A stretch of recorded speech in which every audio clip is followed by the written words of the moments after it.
Chers amis téléspectateurs, comme je vous l'avais annoncé lundi, cette semaine est la semaine des grosses farces que je voudrais évoquer avec vous.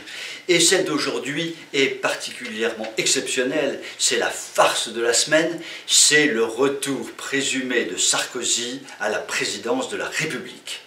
Ça, comme farce, on ne fait pas mieux. Le bon Sarko a écrit un livre, Le temps des tempêtes. Et ce livre fait un véritable tabac. On se l'arrache, émeute dans les librairies, séances de signature bondées. Sarkozy serre les mains, signe ses livres et effectivement donne l'image de celui qui a très envie de revenir en politique, alors qu'il avait juré qu'il n'y reviendrait jamais. Un de ces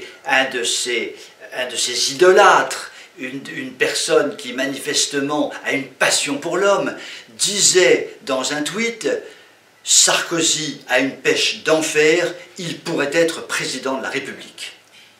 Alors je dis à ce sarcolâtre « Mais cher ami, est-ce que le fait d'avoir une pêche d'enfer fait que l'on peut être un bon président de la République ?»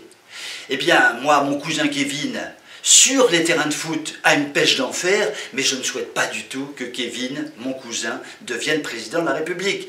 Donc, ce n'est pas un bon argument. Le mieux, cher ami sarcolâtre, c'est de regarder tout simplement le bilan de Sarkozy, le bilan de ses 5 ans de présidence, qui est un bilan purement et simplement catastrophique. Envolée considérable de la dette.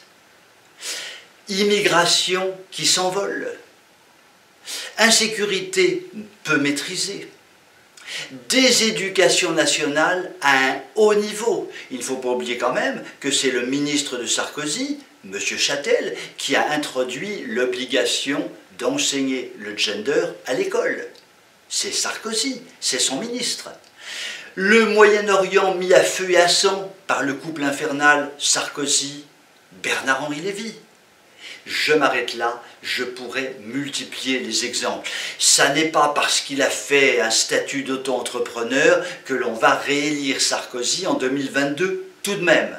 Non, soyons sérieux, Sarkozy, en réalité, est un formidable atout pour Macron, car chacun sait qu'entre Sarkozy et le Front National, la haine est totale. Sarkozy ne supporte pas le Front National et le Front National lui rend la monnaie de sa pièce. Ainsi donc, on ne voit pas par quel miracle Nicolas Sarkozy serait réélu. Ce qui signifie que l'intrusion actuelle de Sarkozy dans le jeu politique est pain béni pour Macronor, chef de guerre microbien. Sur ces très belles paroles, je vous souhaite une bonne soirée et vous dis à demain.